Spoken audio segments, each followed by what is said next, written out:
আজকা ছাদের যে কাজটা পানির কাজটা এই ধরেন ট্যাঙ্ক এই হলো ট্যাঙ্ক আর এই হলো আপনার স্যালাপ এই হলো পাইপ। তো মূলত ছাদের কাজটা কিন্তু আজকে করতেছি। নিচের ফিনিশিং কাম শেষ করলাম, কাজগুলো শেষ করলাম।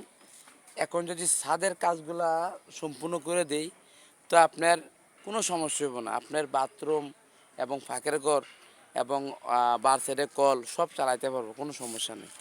তো এই জন্য আপনার এই কাজটি করে দিই। আর সকলে আমার জন্য দোয়া করেন। ঠান্ডায় গলাটা এরকম বইছে যে কথা বলতে পারতেছি না, তারপরও দেখেন আপনাদের কতটা ভালো জানি, কতটা ভালোবাসি, কিন্তু ভিডিও চেষ্টা করি আপনাদের যে কাজগুলো করি আমি কাজগুলো দেখানোর চেষ্টা করি। যেমন আপনারা কিছুটা হলো বুঝছেন। এই জি আপনার লাইনগুলো, এই যে সঠিক লাইনগুলো দিতেছে এই জি। আর বিষয় হলো আমি সবচেয়ে বেশি ভালোবাসি আমার প্রবাসী ভাইদেরকে। ভাইরা যে কষ্ট করে ভাই, প্রবাসী ভাইদেরকে বেশি ভালোবাসি।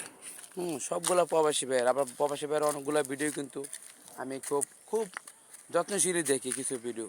তাই প্রবাসীদের মনের বেদনা কেউ বোঝে না, প্রবাসীদের মনের বেদনা কেউ বোঝে না, কত কষ্ট কইরা তারা টাকা পাঠায়, প্রবাসীর টাকা খাইয়া কেমনে ভুলে যাও, প্রবাসীর টাকা খাইয়া কেমনে ভুলে যাও।